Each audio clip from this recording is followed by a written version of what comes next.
Welcome once again to the channel. Today we take a look at the next deck for the Dark Slayer event.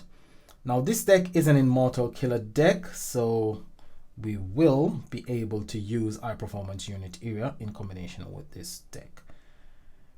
So this is your ultimate form and it creates 4 Dark Power Gem 6s. Also heals for 4000% of hero recovery, and it increased Dark Slayer's attack by 80%, which is okay. It's not really brilliant, but it's okay. That lasts for 1 turn. It's a 1 turn cooldown deck, so it's got 1 turn for every single card on the deck. Now, it's only got 1 passive on your ultimate form. Whenever hero activates an attack or damage buff, it creates 2 Dark Power Gem 6s. It can fire up to 6 times. And this is per turn, so 6 times per turn. So it can create a total of 12 Power Gem 6s. So alongside your 4 Power Gem that's created by your battle skill, it can also create 12 additional Power Gem 6s, giving you a grand total of 16 Power Gems. So this card is able to give you 16 Power Gems. 1 turn cooldown, absolutely brilliant for none other than GVG. So it's a brilliant GVG deck. I think it's a brilliant GVG deck. Anyway, this card dispels Traitor. And the next card up is your Master Collection card. Now your Master Collection card bears a striking resemblance of the actor that actually stars in Black Panther. This one will create 4 Dark Power Gem 6s, increasing Dark Slayer attack by 80% for 1 turn. 1 turn cooldown again. This one hasn't got any passive on it, which personally for me makes this card not as powerful as, say, the ultra rare. So this card has got armor on it, dispels armor, so armor is not too bad, but it does waste a lot of time. So I would have liked the Master Collection card to be a bit more powerful, but ultra rare has got the passive on it, which will create an additional 12 Power Gem 6s. So whenever hero activates an attack or damage buff, this card will create an additional 2 Power Gems. So if I'm reading this right, I don't think it's actually 16, I think it's 18, because the first part will create 2 additional Power Gem 6s, and then it can fire up to 6 times, and it will can create up to 12 Power Gems. So maybe this card is able to actually create 18 Power Gems rather than 16 Power Gems, but I haven't got the deck, so I won't be able to test that out. But if you do manage to get the deck, if you have used it, can you just leave me a comment in the comment section below and tell me if it actually creates 16 Power Gems with its passive or 18 Power Gem. 12 Power Gem with its passive or 14. Because if you think about it, creates 2 Dark Power Gem 6s, it also heals. So the ultra rare doesn't create 4 like the Master Collection card and Ultimate Form. It actually creates 2. So this one won't be able to create 16. It creates 2 with its battle skill, and then 12 with its passive. And I'm thinking that 2 that says create 2 Dark Power Gem 6s, it does create those 2 in addition to the 12. So I'm thinking this probably creates 16, and the Ultimate Form probably creates 18. Not really sure, don't quote me on that. This one dispels Alacrity. Alacrity only affects cards that does a turn delay, so Alacrity won't be something that you have to worry about. So those are 3 of your 5 cards. The next one up, I'll look at the support card, which is Dynamite Diana, which I don't think is a brilliant support card. I don't think the support cards are brilliant nowadays. Anyway, it heals for 3000% of your recovery, and if there is an attack or damage buff active, it creates 8 Dark Gems. 1 turn cooldown.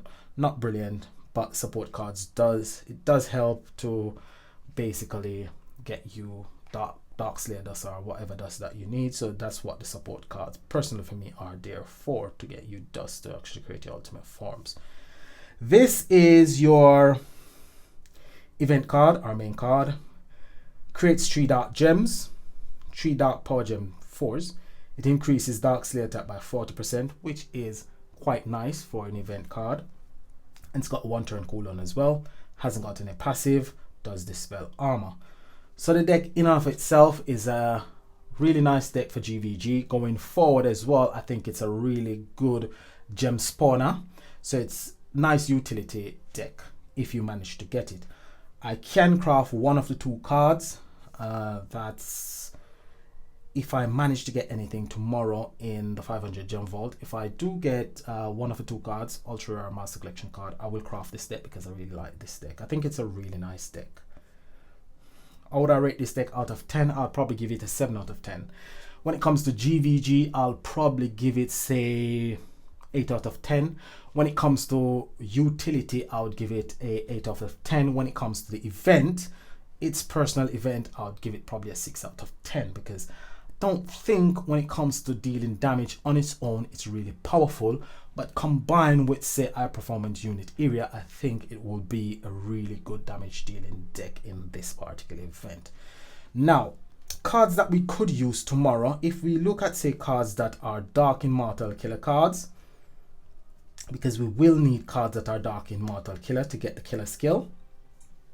Your defraggers won't be of much use unless you haven't got any cards that can actually generate as much power gems as this particular one will generate. It generates 8 dark power gem 6s, so that would be something that you could think about throwing into the mix to give you a bit extra dark power gems on the board. The passive as well creates 3 additional dark power gem 6s whenever this hero attacks, so that's something that you could have just to create a bit more power gems on the board. I mean, Glorious Golem does create a number of power gem. It's not power gem 6s, but every little helps. It creates 5 dark power gem 4s if you're not supercharged. However, when you're supercharged, it will create 10 power gem 4s with its battle skill. The first passive, which is Overwhelm, will create an additional 10 as well if you're supercharged, 5 if you're not supercharged, and each time this hero attacks as well.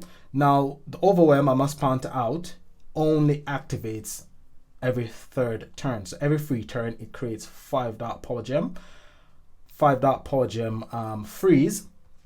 And if you're supercharged, that will give you 10 dark power gem freeze. Now, say you activate it at the right time when the passive kicks in, you're supercharged and all of that.